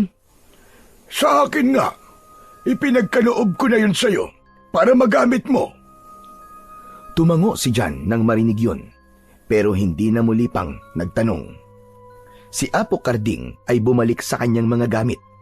Inayos ang ilang bagay, saka umupo sa isang sulok upang makapagpahinga. Si Andrea ay humilig sa pader, nakayakap sa kanyang mga tuhod, at si Jan naman ay nakatitig sa kanyang mga palad. Iniisip ang lahat ng nangyari sa isang araw lang. Sa katahimikan ng gabi, unti-unting bumigat ang talukap ng mga mata ni Jan. Pagmulat ng kanyang mga mata, nakita niya ang kanyang sarili na nakatayo sa tabi ng isang bata. Nang tignan niyang mabuti, siya ito, ang batang Jan. Nakatayo lang ito sa may pintuan, nakatitig sa isang nakakatakot na tagpo sa harapan nito. Dahan-dahan siyang lumuhod sa tabi ng bata. Sinubukan niyang hawakan ito, pero hindi niya magawa. Tumatagos lang ang kanyang kamay. Ramdam niya ang takot, ang sakit na nararamdaman ng batang siya sa oras na yon. Napahagulgul siya ng malakas. Naisip niya na kung hindi dahil sa mga aswang na yon, maayos sana ang buhay niya. May pamilya sana siyang kasama. May nanay at tatay na gumagabay sana sa kanya. Maya-maya pa, nakita niyang tumigil ang aswang sa pagkain. Dahan-dahan itong naglakad papalapit sa bata. Inamoy-amoy ito ng halimaw. Umiyak ng malakas ang bata. Hoy! Hayop ka! Layuan mo yung bata! Napaangat ang ulo ni John. Nakita niya si Apo Karding. Mas bata ng konti ang itsura, pero kilala pa rin niya ang muka. Kasama nito ang ilang kalalakihan mula sa baryo. Sinugod nila ang mga aswang. Nagkagulo, pero ang mga aswang piniling tumakas. Hinabol sila ng mga tao. Samantala, ang bata ay naiwan. Ganon din si Apo Karding. Nilapitan niya si John at maingat na lumuhod sa harap ng bata at sa kamarahan itong niyakap. Huwag ka nang umiyak, iyo. Ligtas ka na. Inilabas ni Apo Karding ang isang piraso ng candy mula sa bulsa at inabot sa batang John. Nanginginig pa rin ang kamay ng bata nang kunin nito ang candy. Huwag kang mag-alala. Magiging maayos din ang lahat. Pinulot ni Apo ang bolo na nasa tabi ng bangkay ng ama ni John. Maigpit siyang hinawakan ng matanda, saka inakay palabas ng bahay. Dinala ni Apo Karding ang batang si John sa mga kamag-anak nito sa baryo. At sa pagkakataong naging malabo na ang eksena, nagising si John, habol ang hininga, luhaan ng mata. Nakita niyang nakatingin sa kanya si Apo Karding. Ikaw yung nagligtas sa akin nun sa mga aswang. Naalala mo na? Opo, naalala ko ng lahat. Kayo po nagbigay sa akin ng candy para kumalma ko. Kayo po ang umakay sa akin palabas po ng bahay. Kayo po nagbigay sa akin ng pagkakataong mabuhay. Tama ka dyan. Matagal na yun. Pero hindi ko yun makakalimutan. Nangako ko sa sarili ko noon na hindi kita pababayaan. Pero hindi ko nagampanan yun dahil na rin sa mga masamang nangyari sa akin. Hindi ko naman nakalain. Naghahaman din pala ang walang awang mga kamag-anak mo na pinagdalhan ko sa'yo. Hayaan na po natin yun, Tatang. Tapos naman na po yun. Pero kahit tapos na, gusto ko pong magpasalamat sa inyo, Apong. Salamat po sa lahat. Tumango ang matanda. Inilapat ang palad sa balikat ni John. Pero John, yung pagsalakay ng aswang kanina, hindi natin yun dapat baliwalain. Natitiyak kung babalikan kayo ng aswang. Kailangan mong maghanda. Po, ano pong dapat kong gawin? Dapat kang maging matapang at dapat palagi mong ihanda ang sarili mo. Huwag mong kakalimutang magdala palagi ng sandata. Yung binigay ko sa'yo, sandata yun ng iyong ama. Pwede mo yung gamitin laban sa mga aswang. Ano mang sandata na gawa sa pilak ay makakasugat sa kanila. At kapag nasugatan sila, tiyak na manghihina sila. Kaya gamitin mo yun sa oras ng panganib. Opo, hindi ko po hahayaan na mangyari ulit ang nangyari sa pamilya ko. Yan ang tamang damdamin dyan. Ang galit ay gamitin sa tama. Ang lakas ay gamitin para protektahan ang mga inosente. Matapos mag-usap, tumahimik na ulit sa loob ng kapilya. Pagsapit ng umaga, inaya niya si Apo Karding na doon na lamang tumira sa kanya, pero tumanggi ang matanda. Nagpaalam na silang dalawa ni Andrea at umuwi sa kani-kanilang mga bahay. Sa araw na yon, hindi na siya nakapagtinda pa ng buko. Pagdating ni John sa kanyang bahay, agad niyang kinuha ang bolo ng kanyang ama at tinitigang mabuti. Maya-maya pa ay umiyak siya dahil sa biglang naramdaman niya ang pangungulila sa kanyang mga magulang. Hanggang sa naramdaman niyang nanginig ang kanyang mga kamay. Pinilit niyang kumalma pero hindi tumigil ang kanyang panginginig. Binitiwan niya ang hawak at saka lumabas. Dumiretso siya sa tindahan at bumili siya ng 2 bote ng alak. Nang makabalik sa bahay, umupo siya sa isang bangko sa loob at agad na ininom ang 1 bote. Gusto niyang alisin ang lungkot, takot at kilabot na nararamdaman niya. Nang maubos ang unang bote, binuksan niya na kagad ang pangalawa. Pero nang itataas na sana niya para uminom, bigla siyang natigilan. Muli siyang napaiyak. Ang kamay niya ay bumaba at sadyang binitiwan niya ang alak. Bumagsak ang bote sa sahig. Natapon ang alak. Tumayo siya at kinuha ang bolo. Dumiretso siya sa likod ng bahay kung saan nakatambak ang mga kahoy na ginagamit niya sa pagluluto. Pinagtataga niya ang mga yun. Isa-isa ng mariin. Bawat hataw ay parang binubuhos niya lahat ang kanyang mga nararamdaman dito. Ngunit ilang hataw pa, napansin niyang hindi man lang siya nahirapan sa pagsisibak. Matalim ang bolo, magaan sa kanyang pakiramdam. Habang abala siya sa kanyang ginagawa, dumating naman ang matalik niyang kaibigan na si Rex. O pre, pambihira, anong ginagawa mo? Rex, nakalabas ka na pala. Oo, pinalabas na ako eh. Wala na akong pambayad eh. Bakit nga pala ang aga mo magsibak ng kahoy ha? Saka, bakit ka nandito? Hindi ka ba nagtinda? Hindi na muna. Eh bakit?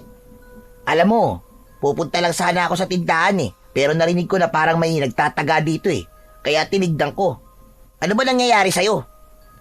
Ha? Hoy, alam mo ba? May narinig akong usap-usapan kanina doon sa klinik. May nakita daw na aswang kagabi doon sa may poblasyon. Isang malaking aso raw.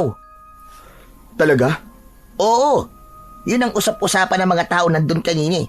Tapos eto pa, may mga natagpuan daw na mga patay na hayop sa ilang lugar. Grabe no? Yung mga tao, ang gagaling gumawa ng kwento. Hindi ako naniniwala sa mga ganun. Aswang. Ikaw, naniniwala ka ba na totoo ang mga aswang? Oo naman, Rex. Ha? Naniniwala ka talaga?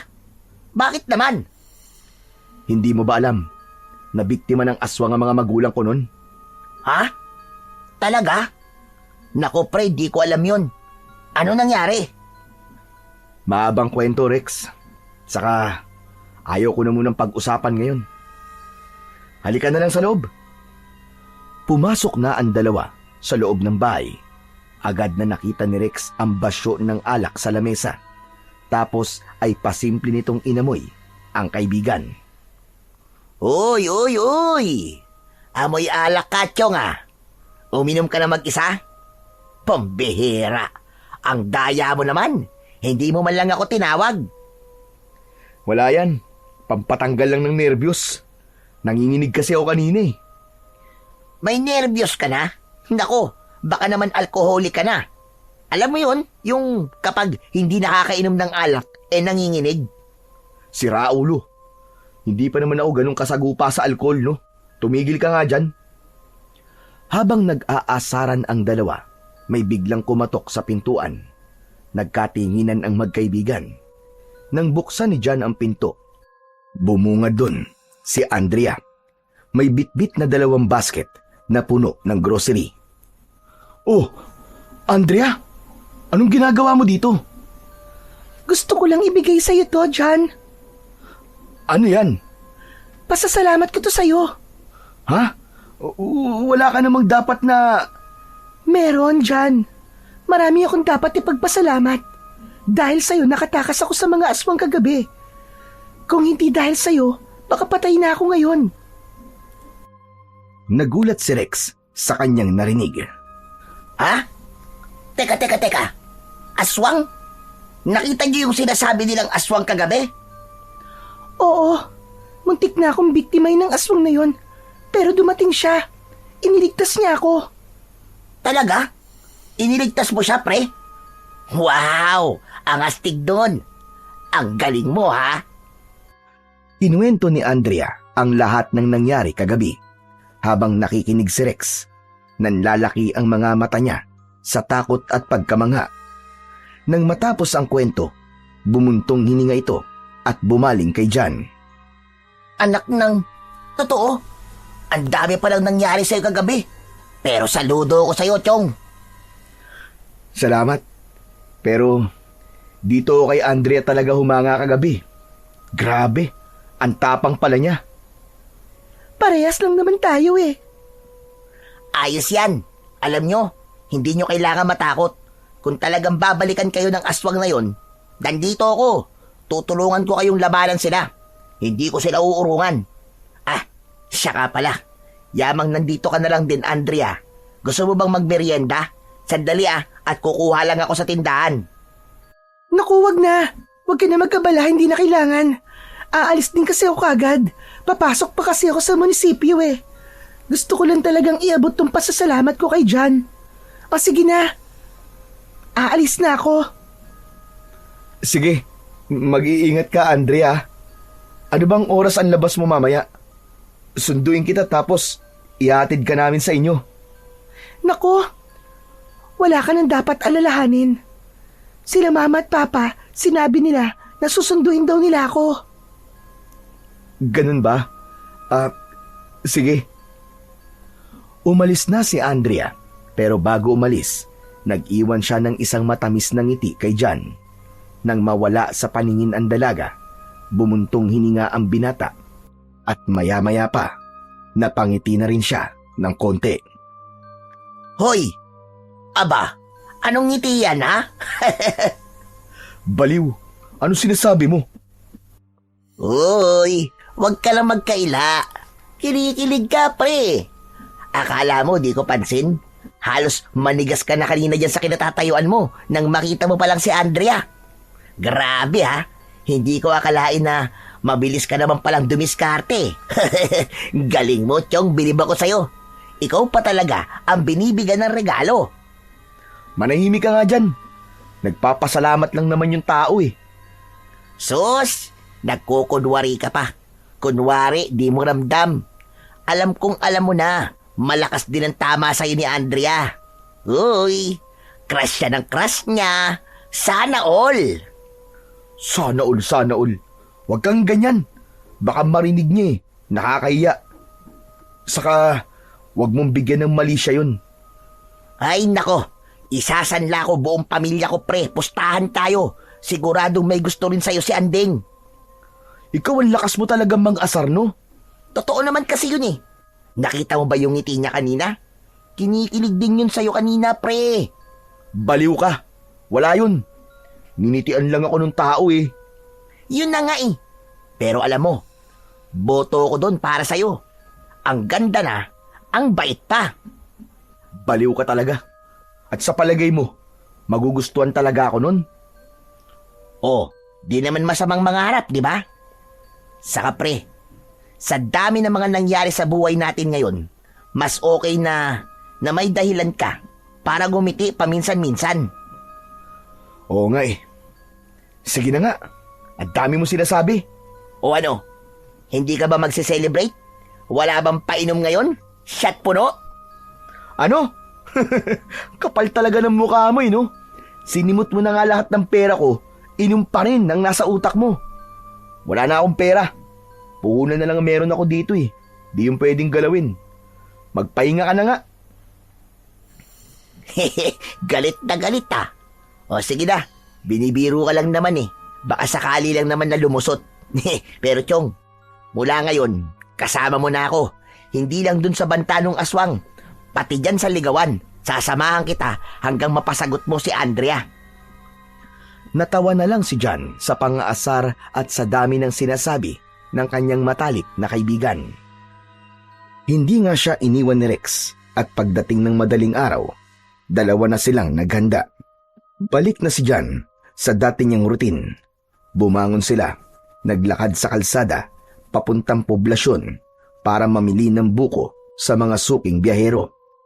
Madilim-dilim pa ng mga oras na yon. Ayaw na sanang pasamahin ni John ang kaibigan niya, pero ito ang nagpumilit kahit na may injury pa ito sa braso mula sa aksidente sa construction site. Habang naglalakad ang dalawa, may kakaibang presensya silang naramdaman. Parang may nagmamatsyag at sumusunod sa kanilang paglalakad. Chong, may nararamdaman akong kakaiba. Maging alerto ka.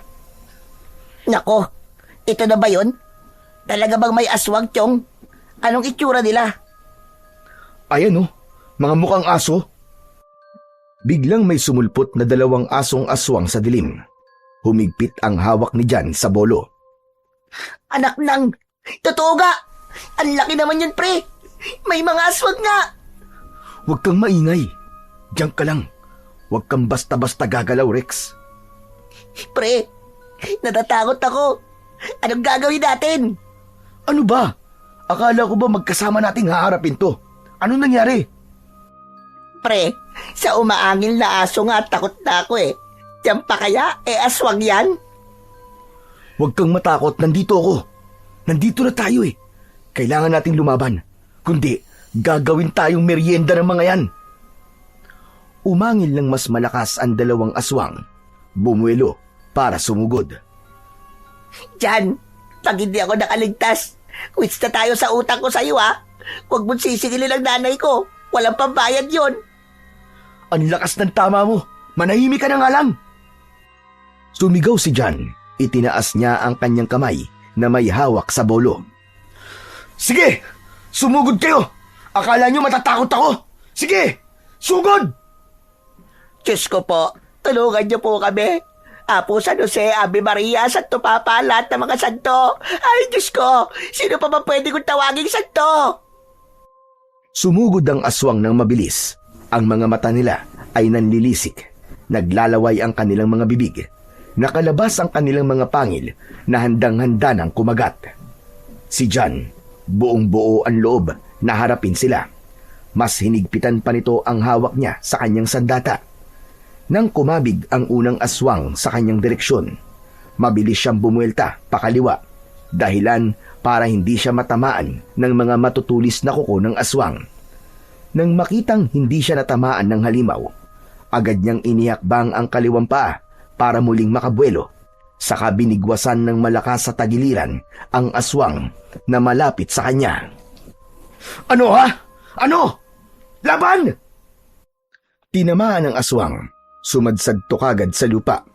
Nang makabawi ito at takmang susugod muli, muling tinaga ito ni Jan. Bumaon ang talim sa laman. Bumagsak ang aswang sa damuhan. Sumigaw ang aswang dahil sa labis na sakit. Bumuelo si Jan at tinaga ang batok ng halimaw ng sunod-sunod. Sumirit ang maitim at malagkit na dugo sa damuhan. Hindi niya ito tinantanan hanggang sa hindi humihiwalay ang ulo nito sa katawan. Grabe! Ang galing mo, pre! Imba ka! Para kang action star! Walang action star dito, pre. Totoong buhay to. Buhay nating 2 pinaglalaban ko dito. Biglang lumaki ang mga mata ni Jan nang mapansin ang aninong gumagalaw sa likod ni Rex. Isang aswang ang dahan-dahang lumalapit mula sa damuhan, nakayuko at handang umatake. Ang matutulis nitong mga kuko ay halos dumampi na sa likod ni Rex. Ang mukha ng halimaw ay nakangiwi, parang gigil na gigil sa laman. Rex! Sa likod mo! Dahil sa injury nito sa kamay, sa takot at pagkabigla, hindi agad nakakilos si Rex. Nang biglang sasalakayin ang kaibigan, parang bumagal ang oras sa paningin ni Jan. Hindi na siya naghintay pa. Agad siyang kumilos, mabilis at buong lakas. Parang sumabog ang lahat ng galit sa katawan niya. 2 hakbang lang ang pagitan nila ni Rex. At sa ikatlong hakbang, buong tapang niyang hinarap ang halimaw. Huwag mong gagalawin ang kaibigan ko! Hiya! Mabilis na umikot si Jan. Inundayan niya ng taga ang gilid ng ulo ng aswang. Bago pa man ito mahawakan si Rex, agad na bumagsak sa lupa ang aswang. Nakangiwi at bumubula ang bibig. Pero hindi pa doon nagtapos si Jan. Walang pag-aalinlangang muli niyang iniangat ang bolo. Akmang tatagain ulit ito, pero bigla siyang natigilan nang umalulong ito ng malakas. Para bang nagtatawag pa ng mga kakampi. Ngunit pagkatapos nun, hindi na siya nagdalawang isip. Inundayan ni Jan ng buong lakas ang bolo sa gilid ng ulo ng aswang. Bago pa man ito mahawakan si Rex, tumama ito sa halimaw at agad itong bumagsak sa lupa. Nakangiwi sa sakit at bumubula ang bibig. Pero hindi pa doon natapos si John. Walang pag-aalinlangan, muli niyang iangat ang bolo at sunod-sunod itong pinaghahataw sa likod ng aswang. Bawat tama ay puno ng bigat at galit. Napasigaw sa sakit ang halimaw at sinubukan pang gumapang paalis. Pero mabilis na sinundan ni John. Isang saksak sa batok ang tuluyang nagpatigil dito. Wala na itong buhay. Nang makita niyang hindi na gumagalaw ang kalaban, doon lang siya parang naimasmasan. Humupa ang galit niya at saka pa lang niya naramdaman ang panginginig ng kanyang mga kamay. Nang tumingin siya sa paligid, nakita niyang nakahandusay ang dalawang aswang sa damuhan at nakatirik ang mga mata. Napalingon din siya sa kanyang kaibigan na noon ay nakaupo at nakasandal sa kariton. Tila hinang-hina dahil sa takot, hindi makapaniwala sa muli niyang nasaksihan. Ano, Chong? Ayos ka lang ba? Oo, ayos lang ako, Chong. Pero, Chong, grabe ka. Ang tapang mo. Ang galing mo. Salamat, ha. Walang anuman yun. Maliit na bagay, wag na natin palakihin. Grabe. Akala ko talaga katapusan ko na kanina. Kala ko magiging kwento na lang ako. Walang makakagalaw sa'yo. Habang kaya ko, pre. Kahit ilang aswang pa yan, lalabanan ko. Hindi ko hahayaang may mamatay ulit sa harap ko. Tsaka, Chong, ikaw na rin ang nagsabi, di ba? Masamang damo ka. At ang masamang damo, mahirap mamatay. Sira ulo. Napatingin si John sa hawak niyang sandata. Naalala niya ang kanyang ama. Hindi lang yun simpleng sandata. Iniisip niyang pamana ito sa kanya. Tara na, may pupuntahan tayo. Ha? Saan naman? Kailangan tumalaman ni Apong. Anong gagawin natin sa bangkay ng mga aswang na yan? Gusto mong ilibing sila? Maiwan ka. Pre naman, no? Nagtatanong lang naman ako sa'yo, hindi ka na mapiro. Tara na nga. Ang bagal mo naman kasi maglakad, eh. Naglakad sila sa madilim na kalsada at dumiretso sa kapilya. Nang makarating sila, nakita nilang nakasara ang pinto. Kumatok si John. Tao po! Tao po! Sino nandito? May nakatira ba dito? Oo, meron. Si Apo Karding. Tao po! Apo Karding! Si John to! Andyan po ba kayo sa loob? Chong, wala yatang tao eh. Hindi pwede. Kailangan ko siya makausap. Nasaan kaya siya ngayon? Maya-maya pa ay nakarinig sila ng isang malakas na sitsit. Mula sa likod ng isang puno na malapit sa kapilya ay nakita nilang nakatayo ang isang matanda. Nangilabot si Rex nang makita ito. Akala niya ay isang panibagong aswang na naman dahil sa magulo nitong buhok. Teka, huwag ka matakot. Yan yung sinasabi ko sa yung si Apo Karding. Anong ginagawa mo dito, iyo? Agad na sinabi ni John ang nangyari. Kitang-kita sa mukha ng matanda ang labis na pag-aalala. Ano ka mo? Nangyari yun sa inyo? Bago ko po sagutin yan, gusto ko po munang malaman kung bakit nandito kayo sa labas. Pinalayas ako dyan eh. Dumating na ang may-ari ng lupa at naabutan ako dyan sa loob ng kapilya. O ngayon, sabihin mo na sa akin kung totoo ba yung ibinalita nyo. Napatay mo ang dalawang aswang na yon. Opo, mukhang tinambangan kami. Mukhang may alam sila tungkol sa akin. Kaya nga po eh. Pero buti na lang, ang galing nitong kasama ko. Hataw na hataw sa pakikipaglaban. Ang galing sa bakbakan. Ang bilis. Ang lakas. Walang emosyon ang mukha ng matanda. Lalong nangunot ang noo nito at tila nag-isip ng malalim. Maya-maya pa ay biglang bumuntong hininga. Mas lalo na magiging mapanganib dahil sa nangyari. Po? Bakit po? Paano? Natuklasan ko na hindi lang isa o dalawa ang aswang dito sa poblasyon. Isang pamilya sila at tiyak na hindi sila titigil hanggat hindi nakakapaghiganti. Hanip din. At sila pa ngayon na may balak na maghiganti sa akin. Pero sila ang walang habas sa pagpatay at pananakot dito. Mga demonyo sila. Kaya ko po silang harapin. Hindi ako natatakot sa kanila. Hindi kailanman. Alam ko yun, John. Pero kilala ka na ngayon ng pamilya ng mga aswang. Tsak na mas iinit ang labanan. Kailangan mo maging alerto sa lahat ng oras. Maging mapagmasid ka sa paligid. Nakahanda po ako palagi, Tatang. Hindi lang sarili mo ang dapat mong ihanda. Dapat maging ang mga taong malapit sa iyo, ang mga mahal mo sa buhay. Natahimik si John nang sabihin ni Apo Carding ang mga katagang yun. Parang bumigat ang kanyang pakiramdam, pero buo ang loob niyang lumaban. Tatang, wala naman po akong pamilya na dapat protektahan eh. Wala din po akong kamag-anak na malapit sa akin.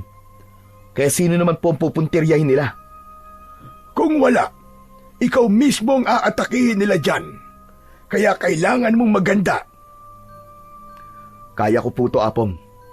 Kahit ilang pamilya ng aswang pa yan, lalaban ako. Hindi ko sila uurungan. Magaling iyo. Kaya ngayon, tutuparin ko na rin ang pangako ko sa iyo nung bata ka pa. Ang pangakong hindi kita pababayaan. Tutulungan kita sa gera dyan. Hindi ko hahayaang masasaktan ka ng mga aswang na yon. Napatitig si John sa matanda. Kahit matagal na ang nakaraan, parang bumalik sa kanyang isipan ang lahat. Ang araw na nawala ang kanyang pamilya at sinagip siya ng matanda sa mga aswang.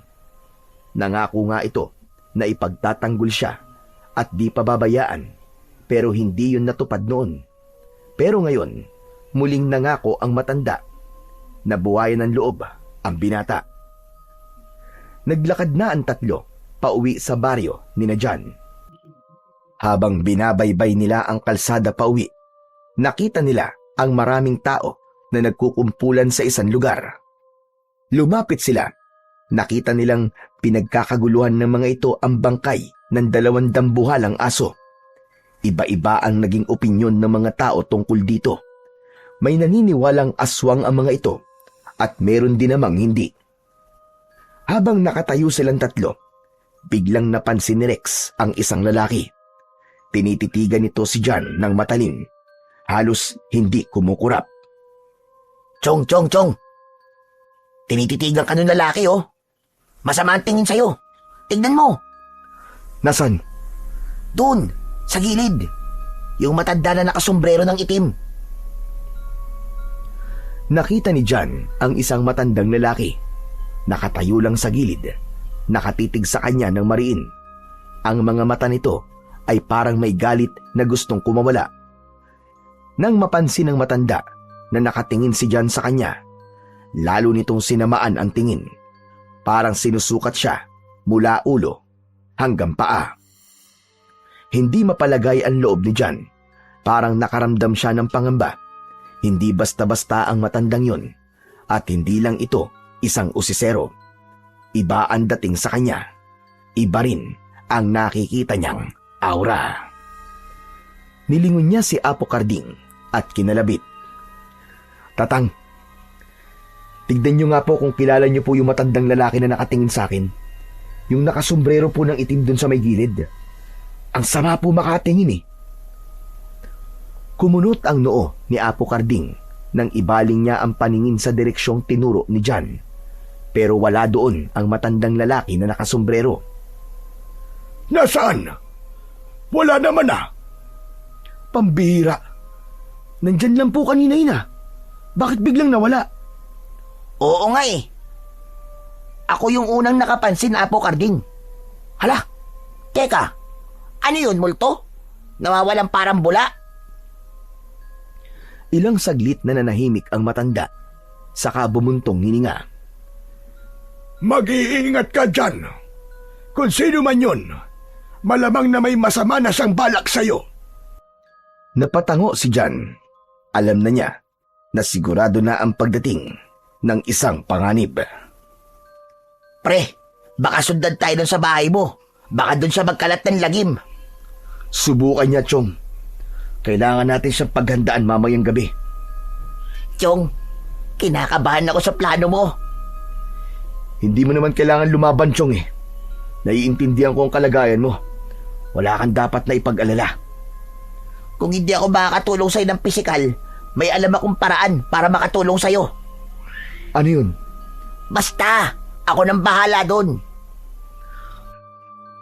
O siya, umuwi na tayo. Hayaan na natin sila. Ang kailangan natin ngayon ay ang maganda. Itinulak na muli ni John ang kanyang kariton. Tahimik na sumunod si Rex sa tabi niya. Si Apo Carding naman ay nasa likuran. Matalim ang tingin nito sa lansangan at kahit may edad na, ay halata pa rin ang pagiging alerto. Pagdating nila sa bahay ni John, agad silang kumilos. Nagbigay si Apo Carding ng ilang tagubilin. Nagsabit sila ng bawang sa pintuan. Naglagay ng asin sa mga sulok at inihanda ang mga sandata sa mesa.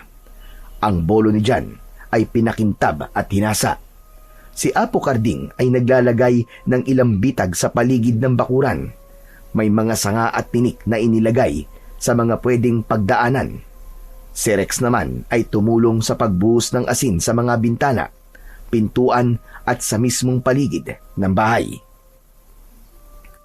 Tatang, sapat na po ba to? Hindi sapat ang paghahanda. Pero mas mabuti na to kaysa wala tayong magawa. Nang matapos na sila sa kanilang ginagawa, nagpaalam na si Rex sa kanila. May gagawin daw itong importante. Hanggang sa sumapit na ang gabi, tahimik na ang buong paligid. Pero si John at si Apo Carding ay gising pa. Naghihintay, nag-aabang, nakapwesto sila sa sala ng bahay. May mga sandata sa tabi nila. Maya-maya pa, may narinig silang kaluskos sa labas. Tatang, narinig niyo po ba yun? Tumango si Apo Carding. Agad na umalingasaw ang masangsang na amoy sa paligid. Nandito na sila. Handa ka na ba? Kinuha ni Apo Carding ang kanyang punyal at si John naman ay pinulot ang kanyang bolo. Sa isang iglap, may tumalon sa bubong. Agad na lumabas ang dalawa at hinarap ang pagbabanta ng mga aswang na yun. Nakita nilang 3 aswang na mas malalaki ang katawan, mas mabibilis ang galaw, halatang sanay sa laban. Agad na sumugod ang isa kay John. Nasalag niya ito pero nasugatan ang kanyang braso. Aray! Anak ng... Hindi na siya natapos magsalita dahil muling sumugod ang aswang, pero biglang humarang si Apo Carding. Sinalag ng matanda ang atake, saka isinaksak ang patalim sa tagiliran ng halimaw. Napaatras ang aswang, ngunit sa likod ni John, may isa pang aswang ang sumugod. Tinamaan siya sa balikat. Hindi ako papatalo sa iyo, halimaw ka! Umikot ang binata at sinalubong ang nagwawalang aswang. Tinaga niya ito ng sunod-sunod. Napaurong ang kalaban pero hindi pa rin bumabagsak. Lalong naging agresibo ang mga aswang. 2 na ang sabay na sumugod kay John. Tinamaan siya sa likod. Napaluhod siya. Hawak pa rin niya ang bolo pero nanginginig na. Ayos ka lang ba, iyo? Patay na ang isang aswang. Kayang-kaya na natin ito. Tinamaan ako, tatang. Ang sakit. Parang nangihina ako. Nakita ng matanda na matindi nga ang tama ni John. Dumudugo ang likuran nito at may humahalong kulay itim na likido sa dugo. Palatandaan na may kamandag ang sugat.